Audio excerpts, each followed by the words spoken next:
Respiration in organisms में आपका स्वागत है। इस चैप्टर में हम सांस लेने के प्रोसेस को समझेंगे जो हमारी बॉडी के लिए बहुत ज़रूरी है। सबसे पहले हमें समझना है कि हम सांस क्यों लेते हैं। देखिए, हमारी बॉडी एक इंजन वाली मशीन की तरह है। जैसे कार बाइक को चलाने के लिए पेट्रोल चाहिए, वैसे ही हमारी बॉडी को चलाने के लिए भी एनर्जी चाहिए। ये एनर्जी हमें मिलती है हमारे खाने से, लेकिन खाने से एनर्जी निकालने के लिए हमें ऑक्सीजन की ज़रूरत होती है।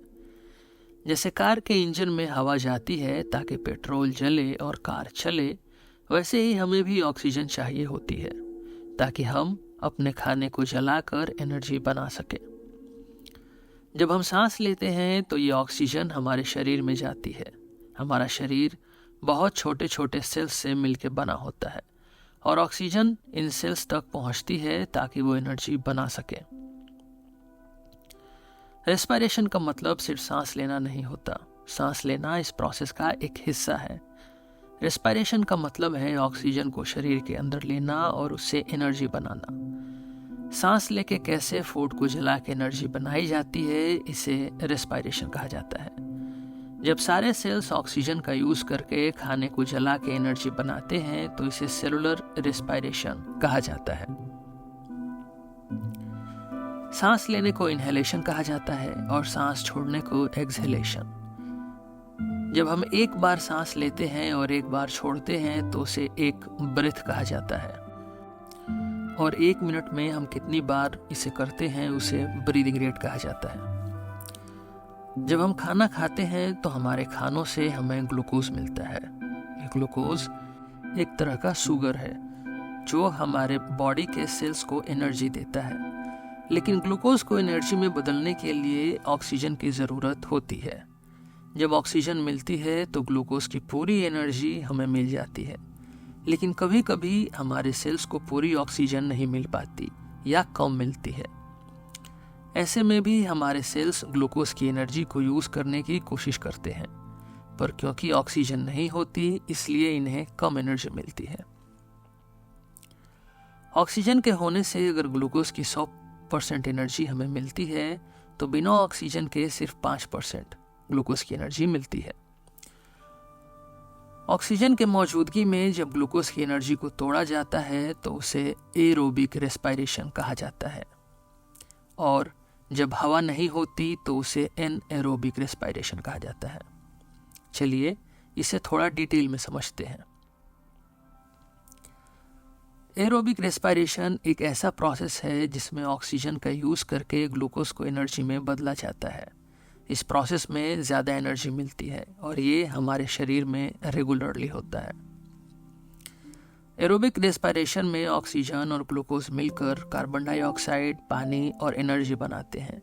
इस प्रोसेस का केमिकल इक्वेशन कुछ ऐसा होता है: glucose plus oxygen arrow carbon dioxide plus water plus energy. यह प्रोसेस हमारे शरीर के हर सेल में होता है। जब हम एक्टिव होते हैं, जैसे खेलते हैं या चलते हैं, तो हमारे सेल्स ज़्यादा एनर्जी बनाते हैं, इसलिए हमें ज़्यादा ऑक्सीजन चाहिए होती है और हम तेज सांस लेते हैं। इस प्रोसेस में कार्बन डाइऑक्साइड और पानी भी बनता है। जब ग्लूकोज को ऑक्सीजन के साथ सेल्स में तोड़ा जाता है तो ये ग्लूकोज एनर्जी प्रोड्यूस करके कार्बन डाइऑक्साइड और पानी में कन्वर्ट हो जाता है। कार्बन डाइऑक्साइड हमारे शरीर के लिए हार्मफुल होती है, इसलिए ये सांस के थ्रू बाहर निकल जाती है। पानी हमारे शरीर के लिए इम्पॉर्टेंट होता है और ये अलग अलग तरीक़ों से बॉडी में यूज़ हो जाता है। अब बात करते हैं एनारोबिक रेस्पिरेशन की। अब मान लीजिए कि आप किसी रेस में भाग रहे हैं, बहुत तेज भाग रहे हैं और आपके बॉडी को ज़्यादा एनर्जी चाहिए, पर इतनी फास्ट ब्रीदिंग के बाद भी आपके बॉडी को पूरी ऑक्सीजन नहीं मिल पा रही। ऐसे में आपकी बॉडी एक दूसरा तरीका अपनाती है एनर्जी बनाने के लिए, जिसे हम एनारोबिक रेस्पिरेशन कहते हैं। एनारोबिक रेस्पिरेशन में ऑक्सीजन का यूज़ नहीं होता। इस प्रोसेस में ग्लूकोज बिना ऑक्सीजन के ब्रेक डाउन होती है और एनर्जी बनती है। बिना ऑक्सीजन के सेल्स मजबूरी में ग्लूकोज के अंदर की एनर्जी को यूज़ करते हैं। ऑक्सीजन नहीं होती, इसलिए ग्लूकोज अच्छे से टूट नहीं पाता और इसलिए पूरी एनर्जी सेल्स को नहीं मिलती है। बिना ऑक्सीजन के ग्लूकोज से कम एनर्जी मिलती है और जब इस ऑक्सीजन को तोड़ा जाता है तो कार्बन डाइऑक्साइड और वाटर की जगह लैक्टिक एसिड या कभी कभी अल्कोहल जैसे बाई प्रोडक्ट्स बनते हैं। एनारोबिक रेस्पिरेशन का केमिकल इक्वेशन कुछ ऐसा होता है: glucose arrow lactic acid slash alcohol plus energy. Glucose anaerobic respiration के दौरान लैक्टिक एसिड या अल्कोहल बन जाता है जो शरीर में स्टोर हो जाते हैं। जब लैक्टिक एसिड ज़्यादा इकट्ठा हो जाती है तो हमें दर्द महसूस होने लगता है, जैसे बहुत दौड़ने के बाद पैर और पेट में दर्द होने लगता है। फिर जब थोड़ा रुक कर सांस लेते हैं तो दर्द खत्म हो जाता है। ये दर्द इसलिए खत्म हो जाता है क्योंकि लैक्टिक एसिड और अल्कोहल ऑक्सीजन मिलने से वाटर और कार्बन डाइऑक्साइड में कन्वर्ट हो जाते हैं और ग्लूकोज की पूरी एनर्जी रिलीज हो जाती है। एनारोबिक रेस्पिरेशन तब होता है जब सेल्स को ऑक्सीजन की कमी होती है। यह प्रोसेस हमारे मसल्स में तब होता है जब हम हैवी एक्सरसाइज करते हैं, जैसे रनिंग या वेट लिफ्टिंग। जब मसल्स को ज़्यादा एनर्जी चाहिए होती है लेकिन ऑक्सीजन कम होती है, तब सेल्स एनारोबिक रेस्पिरेशन के जरिए एनर्जी बनाते हैं। इस प्रोसेस में लैक्टिक एसिड बनता है जो मसल्स में इकट्ठा हो जाता है, जिसकी वजह से हमें दर्द या पेन होता है। कभी कभी रेस या एक्सरसाइज के बाद मसल्स में हमेशा दर्द हो जाता है, या जब आप फुटबॉल खेलते होंगे तो, या कोई भी स्पोर्ट्स। ये लैक्टिक एसिड के बिल्डअप की वजह से होता है। कुछ माइक्रो ऑर्गेनिजम्स जैसे ईस्ट एनारोबिक रेस्पिरेशन करते हैं। ईस्ट को हिंदी में खमीर कहा जाता है। ब्रेड या वाइन बनाने के लिए हम इस माइक्रो ऑर्गेनिज्म का यूज करते हैं। ईस्ट में ग्लूकोज ब्रेक डाउन होकर अल्कोहल और कार्बन डाइऑक्साइड बनाता है। अल्कोहल को इथेनॉल भी कहा जाता है। ग्लूकोज को तोड़कर अल्कोहल बनाने के प्रोसेस को फर्मेंटेशन कहते हैं। एरोबिक और एनारोबिक रेस्पिरेशन में सबसे बड़ा डिफरेंस ऑक्सीजन का होता है। एरोबिक रेस्पिरेशन में ऑक्सीजन का यूज होता है जबकि एनारोबिक रेस्पिरेशन में नहीं होता। इसलिए एरोबिक रेस्पिरेशन में ज़्यादा एनर्जी मिलती है जबकि एनारोबिक रेस्पिरेशन में कम। जब हमें ज़्यादा एनर्जी चाहिए और ऑक्सीजन अवेलेबल होती है तो हमारा शरीर एरोबिक रेस्पिरेशन करता है, लेकिन जब ऑक्सीजन की कमी होती है तो हमारा शरीर एनारोबिक रेस्पिरेशन करता है। अब बात करते हैं रेस्पिरेटरी सिस्टम की। हमने बात तो कर ली कि ऑक्सीजन होने और नहीं होने से हमारी शरीर कौन से रेस्पिरेशन करती है, पर हमने ये नहीं समझा कि हम रेस्पिरेशन कैसे करते हैं। हमारे शरीर के किस किस हिस्से से ये प्रोसेस होता है। रेस्पिरेटरी सिस्टम हमारी बॉडी को ऑक्सीजन देने और कार्बन डाइऑक्साइड को बाहर निकालने में मदद करती है। जब आप सांस लेते हैं तो हवा सबसे पहले आपके नाक के थ्रू आपके बॉडी में आती है। इस रास्ते को नेसल पैसेज कहा जाता है। नाक हवा को फिल्टर करती है, यानी उसमें से डस्ट और जर्म्स को निकाल देती है। साथ ही नाक हवा को गर्म और मॉइस्ट भी करती है ताकि वो लंग्स के लिए रेडी हो जाए। अगर आप नाक से सांस नहीं ले पाते तो आप मुंह से भी सांस ले सकते हैं। जब आप मुंह से सांस लेते हैं तो हवा ओरल कैविटी के रास्ते बॉडी में जाती है। नाक से सांस लेना ज़्यादा अच्छा होता है क्योंकि नाक हवा को फिल्टर करती है, जबकि मुंह से हवा डायरेक्ट लंग्स तक पहुंचाती है। हवा नाक या मुंह से गुजरकर फेरिंग्स के पास जाती है। फेरिंग्स एक पाइप की तरह होता है जो नाक और मुंह दोनों से आई हवा को आगे भेजता है। यह गले का हिस्सा होता है जिससे खाना और पानी भी आते जाते हैं। नाक और गले से गुजरी हवा ट्रेकिया में आती है। ट्रेकिया एक ट्यूब होती है जो हवा को लंग्स तक ले जाती है। इस पाइप के अंदर छोटी छोटी हेयर लाइक स्ट्रक्चर्स होते हैं जिन्हें सीलिया कहते हैं, जो हवा को और भी ज्यादा साफ करते हैं। फिर हवा लंग्स में जाती है। लंग्स हमारे रेस्पिरेटरी सिस्टम के मेन पार्ट होते हैं। आपके पास 2 लंग्स होते हैं, एक लेफ्ट और एक राइट। लंग्स का काम हवा को छोटी छोटी सैक्स जिनको अल्वियोलाई कहा जाता है, में लेके जाना होता है। यहाँ ऑक्सीजन ब्लड्स में मिलती है और कार्बन डाइऑक्साइड ब्लड से निकलकर लंग्स में आता है। लंग्स में एक इम्पॉर्टेंट प्रोसेस होता है जिसे गैस एक्सचेंज कहते हैं। जब आप ऑक्सीजन लेते हैं तो ये ऑक्सीजन लंग्स के एल्वियोलाई में जाती है और ब्लड में मिल जाती है। ब्लड का एक प्रोटीन हीमोग्लोबिन ऑक्सीजन को बॉडी के सेल्स तक लेके जाता है। साथ ही सेल्स से जो कार्बन डाइऑक्साइड निकलती है वो ब्लड के थ्रू एल्वियोलाई में आती है और लंग्स से बाहर निकल जाती है। डायाफ्राग्म एक मसल होती है जो लंग्स के नीचे होती है। जब आप सांस लेते हैं तो डायाफ्राग्म नीचे चली जाती है जिससे लंग्स में ज़्यादा हवा आ सकती है। जब आप सांस छोड़ते हैं तो डायाफ्राग्म ऊपर उठ जाता है जिससे लंग्स से हवा बाहर निकल जाती है। रिब्स यानी पसलियां हमारे लंग्स को सराउंड करके उन्हें प्रोटेक्ट करती हैं। जब आप सांस लेते हैं तो रिब्स ऊपर और बाहर की तरफ मूव होती है जिससे लंग्स एक्सपैंड हो सकते हैं। जब आप सांस छोड़ते हैं तो रिब्स नीचे और अंदर की तरफ मूव होती है जिससे लंग्स से हवा बाहर निकल जाती है। ब्रीदिंग एक ऑटोमेटिक प्रोसेस है, यानी आप बिना सोचे इस प्रोसेस को करते हैं। जब आप हवा को अंदर लेते हैं तो उसे इनहेलेशन कहा जाता है। हवा नाक के थ्रू गले और ट्रेकिया से गुजरती है, लंग्स में पहुंचती है। लंग्स में ऑक्सीजन ब्लड के साथ मिक्स हो जाती है और ब्लड उस ऑक्सीजन को बॉडी के सारे सेल्स तक लेके जाता है। जब आप हवा बाहर छोड़ते हैं तो उसे एक्सहेलेशन कहा जाता है और उस समय कार्बन डाइऑक्साइड जो सेल्स से ब्लड में आई थी लंग से निकलकर बाहर निकल जाती है। डायाफ्राग्म और रिब्स दोनों ही इस प्रोसेस में मदद करते हैं। ब्रीदिंग और रेस्पिरेशन एक दूसरे से जुड़े हुए हैं। ब्रीदिंग मतलब सांस लेना और छोड़ना, जबकि रेस्पिरेशन मतलब बॉडी के सेल्स में ऑक्सीजन का यूज और एनर्जी का प्रोडक्शन। अब हम कुछ और ऑर्गेनिजम्स में ये रेस्पिरेशन का प्रोसेस कैसे होता है उसे समझते हैं। मेरा नाम है रोहित और आप देख रहे हैं सिलेबस विद रोहित। बाकी के चैप्टर्स आपको मेरे चैनल की प्लेलिस्ट में मिल जाएंगे।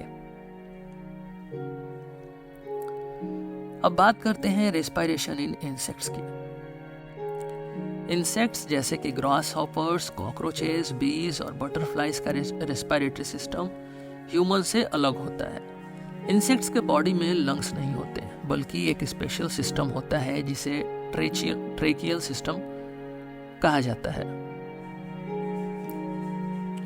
इस सिस्टम में छोटी छोटी ट्यूब्स होती हैं जिनको ट्रेकिया कहते हैं। इंसेक्ट सांस लेने के लिए हवा की छोटी ओपनिंग्स के रास्ते से इस सांस को लेते हैं जिसे स्पाइरेकल्स कहते हैं। स्पाइरेकल्स इंसेक्ट के बॉडी के अलग अलग हिस्सों पर होते हैं। हवा स्पाइरेकल से ट्रेकिया में जाती है और डायरेक्टली इंसेक्ट्स के टिश्यूज तक ऑक्सीजन पहुंचाती है बिना ब्लड में मिक्स हुए। जो फिश का रेस्पिरेटरी सिस्टम है वो भी यूनिक है, क्योंकि फिश पानी में रहती है और उनको ऑक्सीजन पानी से लेना पड़ता है। फिश के लिए गिल्स एक इम्पॉर्टेंट ऑर्गन होते हैं जो पानी से ऑक्सीजन निकालने में मदद करते हैं। जब फिश अपने मुंह से पानी लेती है तो ये पानी गिल्स के ऊपर से पास होता है। गिल्स के अंदर छोटी छोटी फिलामेंट्स होती हैं जिसमें बहुत सारे ब्लड वेसल्स होते हैं। ये ब्लड वेसल्स पानी से ऑक्सीजन एब्जॉर्ब कर लेते हैं और फिर उस ऑक्सीजन को ब्लड में मिक्स करते हैं। कार्बन डाइऑक्साइड ब्लड से निकलकर पानी में छोड़ दी जाती है। इस प्रोसेस को काउंटर करंट एक्सचेंज कहते हैं, जो फिश के लिए ऑक्सीजन एब्जॉर्ब करने का इफिशिएंट तरीका होता है। अब हम बात करते हैं अर्थवॉर्म्स के रेस्पिरेशन सिस्टम का। अर्थवॉर्म्स में न लंग्स होते हैं और न ही गिल्स। अर्थवॉर्म्स अपनी स्किन के जरिए रेस्पिरेशन करते हैं। अर्थवॉर्म्स की स्किन पतली और मॉइस्ट होती है। मॉइस्ट मतलब गीली, जो ऑक्सीजन और कार्बन डाइऑक्साइड को एक्सचेंज करने में मदद करती है, आने जाने देती है। जब अर्थवॉर्म्स अपने सराउंडिंग से ऑक्सीजन लेते हैं तो ये ऑक्सीजन उनकी मॉइस्ट स्किन के थ्रू उनके ब्लड वेसल्स तक पहुंच जाती है। ब्लड वेसल्स के थ्रू ऑक्सीजन उनके बॉडी के हर सेल तक पहुंच जाती है। इसी तरह कार्बन डाइऑक्साइड जो उनके सेल्स से आती है वो ब्लड से स्किन के थ्रू बाहर निकल जाती है। हमने देखा कि अलग अलग एनिमल्स में रेस्पिरेशन के लिए अलग अलग सिस्टम्स होते हैं। इंसेक्ट्स का जो ट्रेकियल सिस्टम में ऑक्सीजन डायरेक्टली टिश्यू तक पहुंच जाती है, वहीं जो फिश की गिल्स होती हैं वो पानी से ऑक्सीजन निकाल लेती हैं। अर्थवॉर्म्स अपने स्किन से ऑक्सीजन एब्जॉर्ब करते हैं और ह्यूमंस में लंग्स का सिस्टम होता है जो ऑक्सीजन को ब्लड में मिक्स करता है। नेचर ने हर स्पीशीज के लिए एक यूनिक तरीका डेवलप किया है जिससे वो अपने इन्वायरमेंट में सर्वाइव कर सके। ये सब सिस्टम्स अपने अपने तरीके से एफिशिएंट होते हैं और स्पीशीज के जीने के लिए ज़रूरी भी। अभी आपको लगता होगा कि सिर्फ ह्यूमंस और एनिमल्स ही सांस लेते हैं, लेकिन प्लांट्स भी रेस्पिरेशन करते हैं। प्लांट्स का जो रेस्पिरेशन सिस्टम है, जो प्रोसेस है, वो ह्यूमन से अलग है, लेकिन ये उनके जीवन के लिए भी उतना ही ज़रूरी है जितना हमारे। प्लांट्स अपने लीव्स, स्टेम्स और रूट्स के जरिए रेस्पिरेशन करते हैं। लीव्स में छोटी छोटी ओपनिंग्स होती हैं जिन्हें स्टोमेटा कहा जाता है। स्टोमेटा प्लांट्स के लीव्स के सरफेस पे होता है और इनके जरिए प्लांट्स हवा लेते हैं। प्लांट्स इन स्टोमेटा के थ्रू ऑक्सीजन लेते हैं और कार्बन डाइऑक्साइड को बाहर छोड़ते हैं। जब प्लांट्स रेस्पिरेशन करते हैं तो उनके सेल्स के अंदर ग्लूकोज और ऑक्सीजन मिलकर एनर्जी बनाते हैं। ये एनर्जी प्लांट्स के ग्रोथ, रिपेयर और दूसरे प्रोसेसेस के लिए यूज होती है। रेस्पिरेशन के प्रोसेस के दौरान कार्बन डाइऑक्साइड और पानी बनता है जो प्लांट्स अपने स्टोमेटा के जरिए बाहर छोड़ देते हैं। रूट्स भी रेस्पिरेशन में मदद करती हैं। सॉइल्स में छोटी एयर स्पेसेस होते हैं, छोटे छोटे, जहां से रूट्स ऑक्सीजन एब्जॉर्ब करती है। ये ऑक्सीजन रूट से लेकर प्लांट्स के सेल्स तक पहुंचती है जिससे रेस्पिरेशन का प्रोसेस पूरा होता है। प्लांट्स के अंदर एक और प्रोसेस होता है जिसे फोटोसिंथेसिस कहा जाता है। फोटोसिंथेसिस वो प्रोसेस है जिसमें प्लांट सनलाइट का यूज करके कार्बन डाइऑक्साइड और पानी को ग्लूकोज और ऑक्सीजन में कन्वर्ट करते हैं। यह प्रोसेस दिन के टाइम होता है जब सनलाइट अवेलेबल होती है। इस प्रोसेस में ऑक्सीजन बाई प्रोडक्ट होता है, यानी प्लांट्स इस प्रोसेस के दौरान ऑक्सीजन को बाहर छोड़ते हैं। रेस्पिरेशन एक ऐसा प्रोसेस है जो दिन रात हर वक्त चलता रहता है। इसमें प्लांट्स ग्लूकोज को ऑक्सीजन के साथ मिलाकर एनर्जी बनाते हैं। ये एनर्जी प्लांट्स के ग्रोथ और रिपेयर के लिए यूज होती है। रेस्पिरेशन के प्रोसेस में ऑक्सीजन का यूज होता है और कार्बन डाइऑक्साइड बाई प्रोडक्ट होता है, यानी प्लांट्स इस प्रोसेस में कार्बन डाइऑक्साइड को बाहर छोड़ते हैं। फोटोसिंथेसिस और रेस्पिरेशन एक दूसरे के ऑपोजिट है। फोटोसिंथेसिस प्लांट्स के लिए फूड बनाते हैं, जबकि रेस्पिरेशन उस फूड को एनर्जी में बदलता है। दोनों प्रोसेसेस प्लांट्स के जीने के लिए बराबर इंपॉर्टेंट है। बिना रेस्पिरेशन के प्लांट्स एनर्जी नहीं बना सकते और बिना एनर्जी के उनकी ग्रोथ, रिपेयर और सर्वाइवल पॉसिबल नहीं हो पाएगा। बस इतना ही था आपका ये चैप्टर। आइए अब क्वेश्चन आंसर की ओर चलते हैं। क्वेश्चन 1 है, why does an athlete breathe faster and deeper than usual after finishing the race? कि जो एक एथलीट होता है वो ज़्यादा जल्दी और डीप सांस क्यों लेता है एक रेस को ख़त्म करने के बाद? क्योंकि अब जब रेस करता है तो उसमें उनकी बॉडी को बहुत एनर्जी चाहिए होता है और एनर्जी यूज़ करने के लिए ज़्यादा ऑक्सीजन चाहिए होती है, क्योंकि ऑक्सीजन ही जो फूड है उसको एनर्जी में कन्वर्ट करती है। After a race an athlete's body needs more oxygen. The body also needs to get rid of extra carbon dioxide, and to do this, the athlete breathes faster and deeper. Question 2. List the similarities and differences between aerobic and anaerobic respiration. तो similarities लिखते हैं. Both gives energy to the body, both use glucose. दोनों में हमें energy मिलती है body को और दोनों ग्लूकोज से ही एनर्जी हमें मिलती है, राइट? बहुत कॉमन है। जो डिफरेंसेस है वो क्या है कि एरोबिक में हमें ऑक्सीजन की ज़रूरत होती है, एनारोबिक में नहीं चाहिए होती है। So in aerobic respiration we need oxygen, it makes more energy, produces carbon dioxide and water. वही जो एनारोबिक रेस्पिरेशन है उसमें ऑक्सीजन की ज़रूरत नहीं होती है, does not need oxygen, makes less energy, produces lactic acid और एल्कोहल। इसमें एनर्जी कम बनती है और लैक्टिक एसिड और एल्कोहल बनता है। क्वेश्चन 3 है, why do we often sneeze when we inhale a lot of dust and air? We sneeze to push out dust from our nose, this helps keep our lungs safe. एक ये mechanism है हमारी body का, जब धूल अंदर जाने लगती है तो हम स्नीज करते हैं, छींकते हैं, ताकि ये पूरा निकल जाए, ये क्लीन हो जाए पूरा जो पाइप है।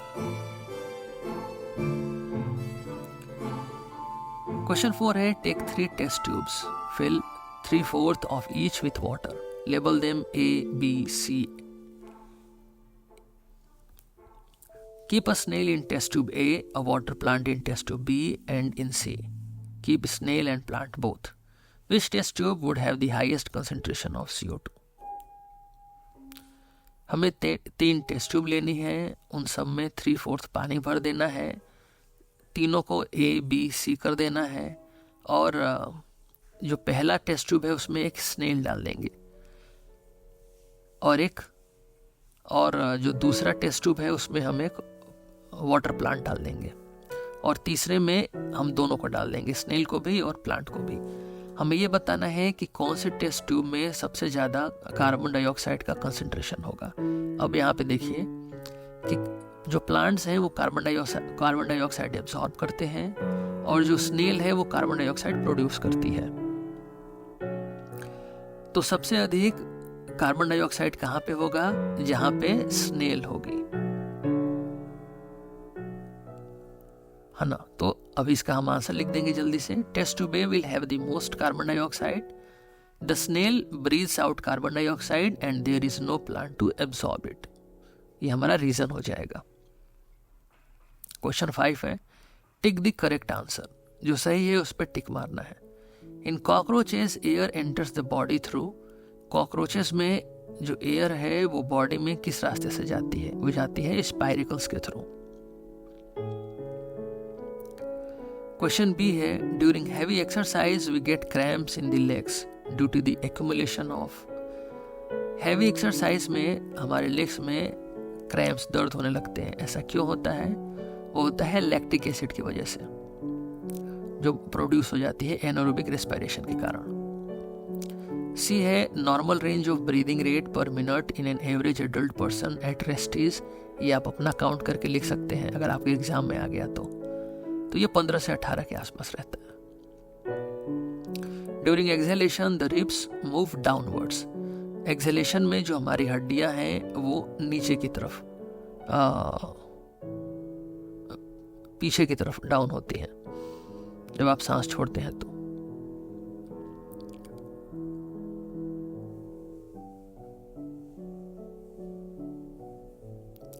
क्वेश्चन 6 है, match the items in column 1 with those in column 2। Column 1 में क्या है? Yeast, diaphragm, skin, leaves, fish, frog, earthworms, gills, alcohol, chest cavity, stomata, lungs and skin और ट्रेकिया। तो ईस्ट क्या है हमारा? एल्कोहल। ईस्ट जो ग्लूकोज है उसको एल्कोहल में कन्वर्ट करता है। जो डायाफ्राग्म है वो क्या करता है? वो चेस्ट कैविटी में हमारे होता है अंदर। स्किन जो है वो अर्थवॉर्म से रिलेटेड है क्योंकि इसके थ्रू सांस लेते हैं। जो लीव्स है वो स्टोमेटा से रिलेटेड है। जो फिश है उसकी गिल्स होती हैं तो गिल से रिलेटेड है। जो फ्रॉग है उसका क्या है? लंग्स और स्किन, वो दोनों से ले सकता है। और ये जो ट्रेकिया है आपका, इसमें आपका किसी का ऑप्शन नहीं है तो इसको हम छोड़ देंगे। क्वेश्चन 7 है, mark T if this statement is true and F if it is false. 1. During heavy exercise the breathing rate of a person slows down. Heavy exercise करने के बाद ब्रीदिंग रेट आदमी की कम हो जाती है। नहीं, कम नहीं होती है, ये ज़्यादा होती है, क्योंकि ज़्यादा एक्सरसाइज करने के बाद हमारी बॉडी को ज़्यादा एनर्जी चाहिए होती है। ज़्यादा एनर्जी बनाने के लिए हमारी बॉडी को ज़्यादा सांस चाहिए होता है।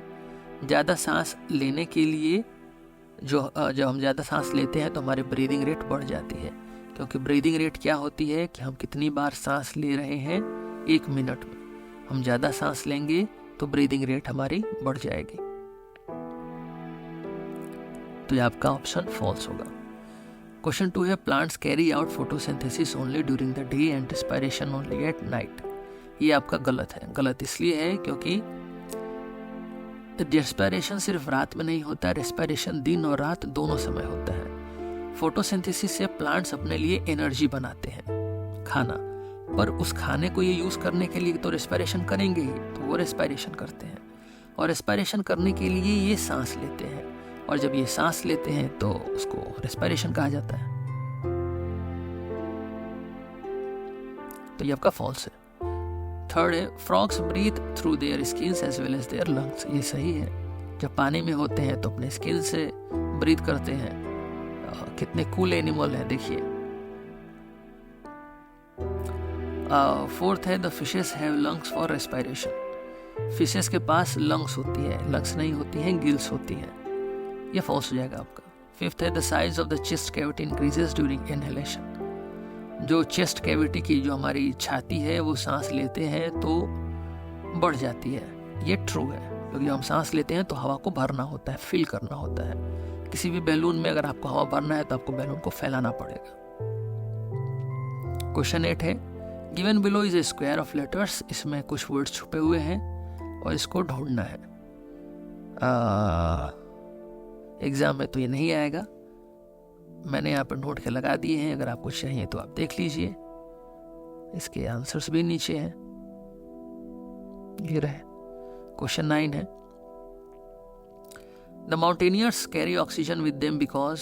माउंटेनियर्स अपने लिए ऑक्सीजन लेके चलते हैं, क्यों? क्योंकि इसमें आपके ऑप्शंस हैं at an altitude of more than 5 kilometre, नहीं 5 किलोमीटर के ऊपर हवा होती है। The amount of air available to a person is less than the available on the ground. हाँ ये सही है। जैसे आप ऊपर जाएंगे आपके लिए हवा जो डेंसिटी है वो कम होती है, तो सांस लेने में तकलीफ होती है। इसलिए जो पहाड़ पे जाते हैं वो अपने ऑक्सीजन अपने साथ लेके जाते हैं।